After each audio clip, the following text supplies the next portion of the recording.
Film diawali saat beberapa anjing sedang menarik sebuah kereta salju yang dikemudikan oleh Leonhard Seppala, salah satu warga di kota kecil bernama Nome, Alaska. Film ini adalah kisah nyata yang terjadi pada tahun 1925. Jadi tidak heran jika suasananya masih sangat jadul guys, seperti rumah dan pakaian yang ada dalam film ini. Lalu seseorang bernama Murphy memberitahu Seppala bahwa telah terjadi wabah virus yang telah menyerang penduduk kota ini, terutama anak-anak. Sementara ini, sudah ada 5 anak yang telah meninggal karena wabah ini. Murphy kemudian menambahkan bahwa sebenarnya obatnya sudah ada, namun obat tersebut ada di pusat kota Alaska. Mereka juga tidak bisa membawakan obat itu ke kota Nome karena terkendala cuaca. Lalu Murphy menyuruh Seppala untuk pergi ke balai kota karena warga sedang berkumpul di sana untuk mencari solusi dari permasalahan ini. Di balai kota mereka berkumpul dan mendiskusikan solusi dari permasalahan mereka sekarang. Salah satu warga sekaligus dokter di kota Nome, dia dan Dr. Curtis, mengatakan bahwa penderita wabah ini butuh obat secepat mungkin agar nyawa mereka bisa tertolong. Berita baiknya adalah obatnya sudah ada di rumah sakit di Fairbanks. Lalu salah satu warga menyarankan agar mengirim obat tersebut dengan menggunakan pesawat. Tapi Seppala mengatakan bahwa di luar sana badai sedang terjadi dan itu justru akan membahayakan pesawat. Seppala menjelaskan bagaimana badai ini sangat-sangat berbahaya karena ia melihat anjingnya yaitu Togo yang setiap kali melihat kawanan karibu, Togo pasti akan mengejarnya. Namun untuk pertama kalinya dalam 12 tahun, Togo tidak mengejar kawanan karibu tersebut. Karena Togo dan anjing-anjing lainnya memiliki insting sebagai hewan yang mampu mendeteksi adanya bahaya yang akan mereka jalani, dan sebaiknya para penduduk mendengarkan saran darinya. Lalu Seppala pun keluar dari balai kota dan melihat adanya gumpalan awan yang menjadi pertanda bahwa badai akan segera tiba di kota Nome. Saat hendak pulang, Seppala terlebih dahulu menyempatkan diri singgah di rumah sakit di kota Nome. Seppala melihat dari sebuah jendela. Ia melihat ada begitu banyak anak-anak yang dirawat dalam rumah sakit tersebut. Mereka semua adalah anak-anak yang terinfeksi virus dari wabah yang sedang terjadi di kota Nome. Seppala pun terlihat sangat sedih karena melihat keadaan dari anak-anak tersebut yang sangat menderita dan dia tidak bisa berbuat banyak. Setibanya di rumah, istri Seppala yaitu Constance khawatir dengan keadaan suaminya yang akan pergi karena melihat Seppala sedang mengoleskan lilin pada kereta luncurnya. Seppala merasa sedih melihat anak-anak yang menderita karena wabah ini. Seppala hendak mengambil keputusan berat untuk mengambil dan membawa obat penawar untuk menyembuhkan para penderita wabah yang ada di kota Nome. Awalnya Constance menolak karena khawatir dengan keselamatan suaminya, karena badai kali ini adalah badai yang sangat hebat. Namun Seppala mencoba meyakinkan istrinya bahwa dia dan anjingnya sudah terbiasa dengan badai. Dia pasti bisa pulang dengan selamat.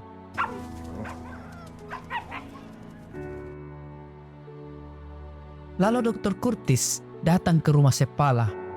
Curtis memberitahu bahwa rumah sakit Fairbanks memutuskan untuk tidak mengantarkan obat dari wabah ini ke kota Nome karena melihat cuaca yang sangat buruk. Maka dari itu, Curtis meminta kepada Seppala agar bersedia pergi bersama dengan para anjingnya untuk mengambil obat tersebut, karena hanya inilah satu-satunya cara agar bisa menolong dan menyembuhkan seluruh penderita virus dari wabah ini. Saat Seppala dan seluruh anjingnya bersiap untuk perjalanan yang penuh dengan resiko, Constance berpamitan dengan anjing kesayangannya yaitu Togo. Constance berharap Togo bisa memimpin para kawanan dan juga membawa suaminya kembali pulang dengan selamat.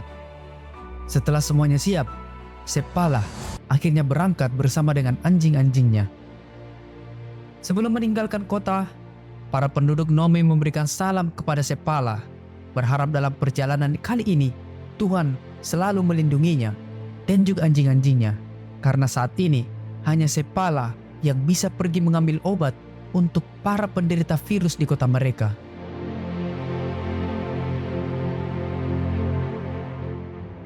Setelah berhasil melewati badai yang ada di dekat kota Nome, mereka kembali harus menghadapi badai lainnya.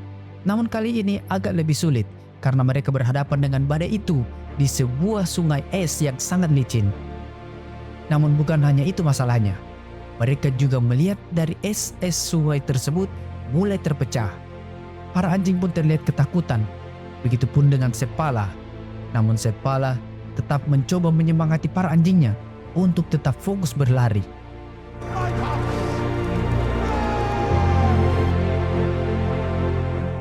Setelah berhasil melewati badai dan danau es, Sepala dan para anjingnya singgah beristirahat di sebuah tempat persinggahan. Pemilik rumah itu pun takjub dengan keberanian dan ketangguhan Sepala dan anjing-anjingnya. Dia juga telah mendapatkan kabar bahwa Sepala harus pergi mengambil obat untuk warga kota Nome yang terserang sebuah wabah penyakit. Pemilik rumah itu sangat menyukai Togo, karena di saat badai seperti ini, biasanya para anjing takut untuk menarik kereta luncur, tapi tidak dengan Togo. Bahkan Togo mampu memimpin para anjing-anjing lainnya dalam perjalanan ini. Lalu kita akan flashback ke masa lalu, tepatnya 12 tahun yang lalu, saat Constance menemukan seekor anjing yang terluka. Kemudian Constance membawanya pulang untuk dirawat. Saat Sepala melihat istrinya membawa anjing masuk ke dalam rumah, Sepala tidak setuju dengan keputusan istrinya. Namun Constance tetap ingin merawat dan memelihara anjing tersebut. Dia adalah Togo. Setelah beberapa bulan, Togo kembali sehat dan menjadi seekor anjing yang sangat cerdas. Namun Sepala tetap saja tidak menyukai Togo. Suatu hari, ada salah satu temannya yang mau datang untuk mengadopsi Togo. Tanpa pikir panjang, Sepala lalu memberikan Togo kepada temannya tersebut. Constance yang melihat dari dalam rumah hanya bisa terdiam dan sedih melihat anjing kesayangannya akan diberikan kepada orang lain. Itu pun dengan Togo yang mencoba keluar dari kandang yang akan membawanya pergi.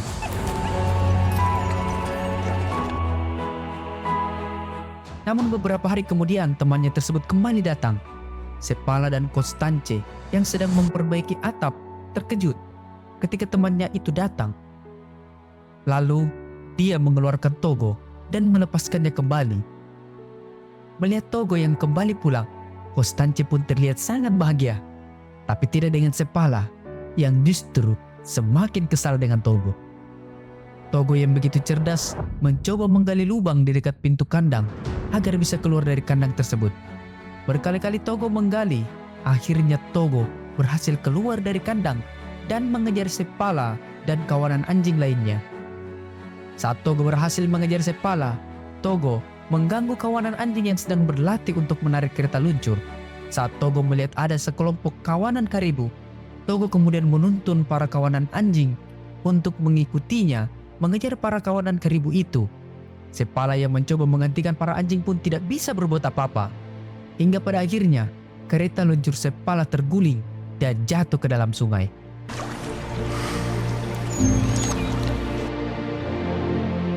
Sesampainya di rumah, Sepala pun mempersiapkan gudang yang ada di samping rumahnya sebagai kandang untuk Togo. Karena selama ini, Togo selalu saja keluar dari kandang dan selalu berbuat ulah yang membuat Sepala kesal. Dengan dimasukkannya Togo di dalam gudang, Sepala berharap agar Togo tidak lagi berbuat kekacauan.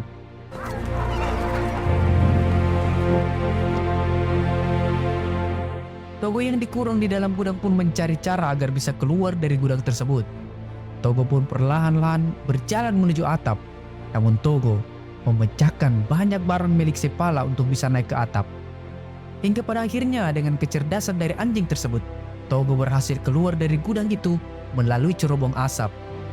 Constance yang melihat Togo berhasil keluar dari gudang itu sangat terkejut melihat kecerdasan dari anjingnya itu. Setelah berhasil keluar, maka Togo pun berlari mengejar Sepala yang sedang melatih kawanan anjing lainnya. Setelah sekian kali Togo membuat kekacauan, maka Sepala berniat membuang Togo. Saat itu dia pergi bersama dengan Constance dengan menaiki kereta kuda. Sepala memberitahu istrinya yang terlihat sangat sedih karena Togo akan dibuang. Sepala mengatakan bahwa dia hanyalah seorang peternak anjing pekerja. Jika dia tidak bisa melatih anjing tersebut, maka Sepala harus membuang anjing itu. Karena jika tidak, maka tidak ada yang mau membeli anjing yang tidak mau menuruti tuannya dan hanya berbuat kekacauan. dan Togo adalah anjing tersebut. Sepala tahu bahwa dia sangat menyukai Togo, tapi Togo terus saja mengacaukan pekerjaannya, dan hal itu tidak baik untuk bisnis yang sedang dilakukan oleh Sepala. Sepala berharap agar istrinya itu mengerti akan keputusannya. Setelah mengantarkan Togo kepada salah satu temannya yang berada di kota lain, mereka pun kembali pulang. Seperti biasa, Sepala melatih anjing-anjingnya untuk menarik kereta luncur. Lalu tiba-tiba Sepala menyuruh para anjingnya untuk berhenti karena Sepala melihat Togo ada di atas bukit. Sepala pun sangat terheran-heran, seakan-akan tidak percaya dengan apa yang dia lihat. Togo berhasil kabur dan kembali ke kota Nome. Lalu seperti biasa, Togo selalu saja mengganggu kawanan anjing yang sedang dilatih oleh Sepala.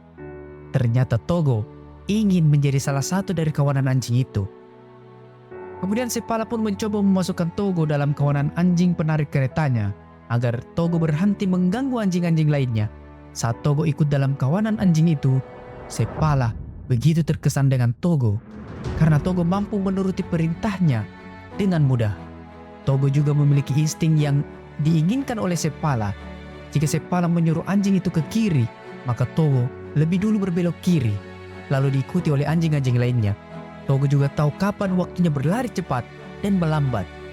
Pada akhirnya Togo dipindahkan ke depan kawanan sebagai pemimpin para anjing tersebut karena Sepala melihat jiwa kepimpinan dari Togo yang sangat baik. Setelah sampai di rumah, Constance terkejut melihat Togo kembali pulang bersama dengan Sepala.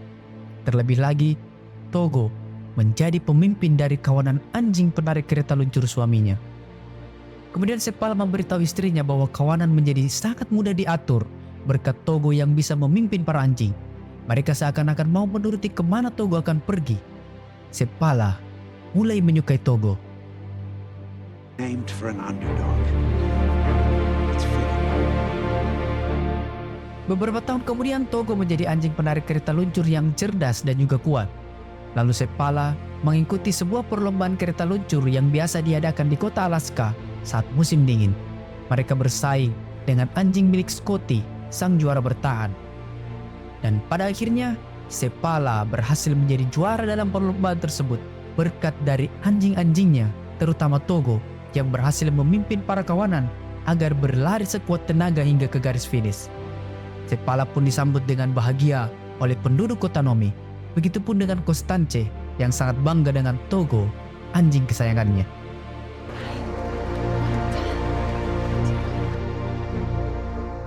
Setelah 1 jam beristirahat, maka Sepala melanjutkan perjalanannya kembali.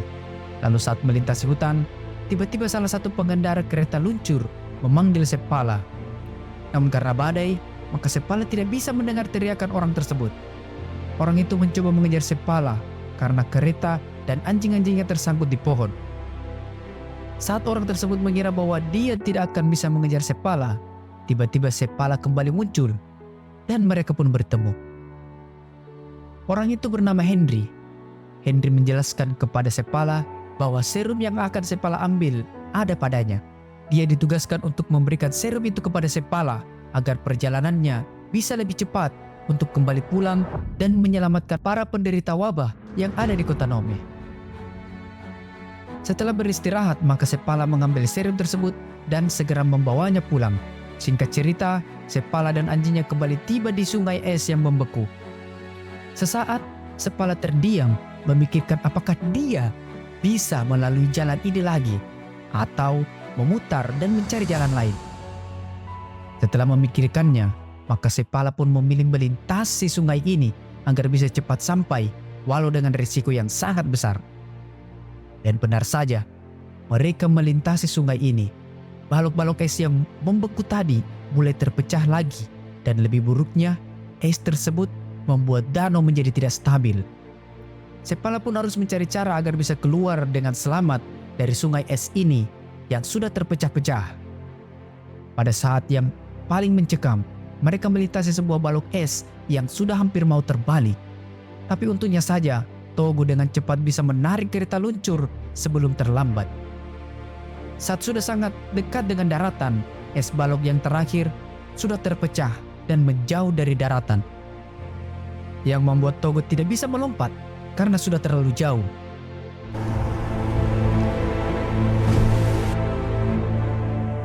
Lalu Sepala menancapkan besi pada es yang mereka tempati. Setelah itu, Sepala melempar Togo ke daratan agar Togo bisa menarik bongkahan es tersebut mendekati daratan. Dengan sekuat tenaga, Togo mencoba menarik bongkahan es itu agar tidak ikut hanyut terbawa arus. Setelah terasa cukup dekat dengan daratan, maka Sepala kemudian memerintahkan anjing lainnya agar melompat menuju daratan. Untung saja, mereka semua bisa selamat dari mencairnya es di sungai tersebut.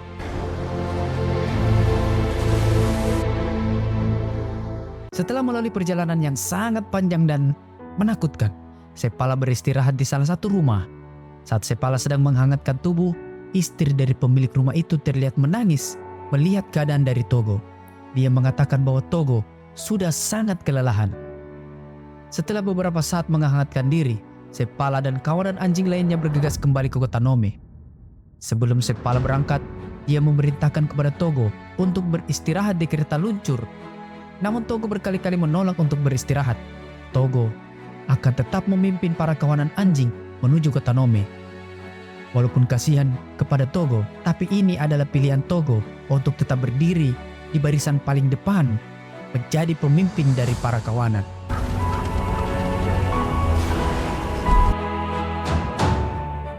Karena mereka semua sudah terlalu kelelahan, baik itu para anjing maupun Sepala.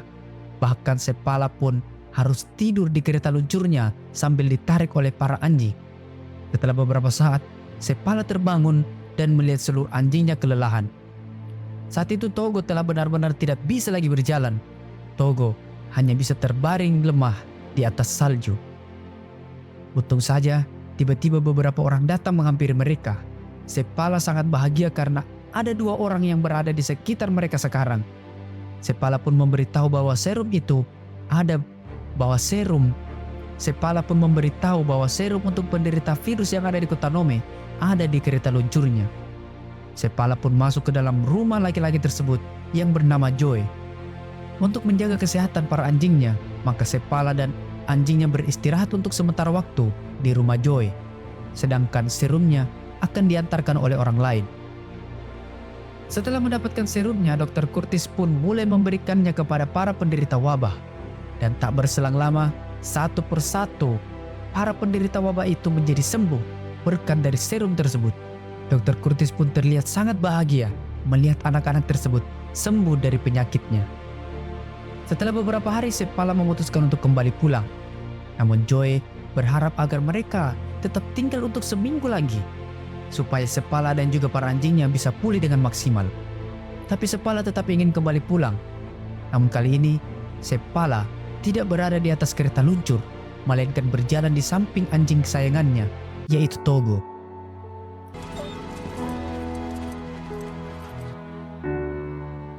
Setelah berjalan seharian, akhirnya Sepala dan kawanan para anjing berhasil tiba di rumah mereka.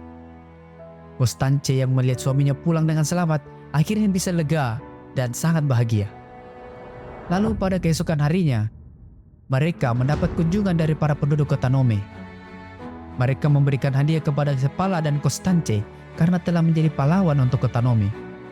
Bahkan salah satu dari mereka memberikan mantel bulu sebagai alas tidur untuk Togo.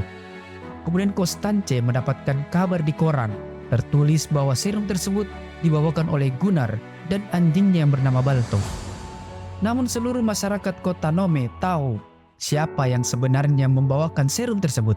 Maka dari itu, wali kota Nome dan juga para penduduk kota Nome lainnya berbondong-bondong datang ke rumah Sepala.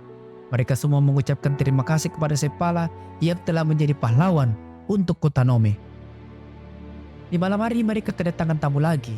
Seorang laki-laki bersama dengan putri kecilnya yang berhasil selamat karena serum yang dibawa oleh Sepala. Gadis kecil itu memberikan pahatan Togo kepada Sepala. Saat gadis kecil itu mengelus-ngelus Togo, gadis itu merasakan jika Togo akan segera meninggal. Mendengar hal itu, Sepala pun keluar dari rumah karena merasa sangat bersalah. Sepala merasa sudah sangat memberatkan beban perjalanan yang panjang dan juga sangat berbahaya kepada Togo yang akhirnya membuat Togo terluka. Namun istrinya mencoba membujuk Sepala agar tidak menyalahkan hal itu kepada dirinya, tapi Sepala tetap tidak bisa menerima hal itu.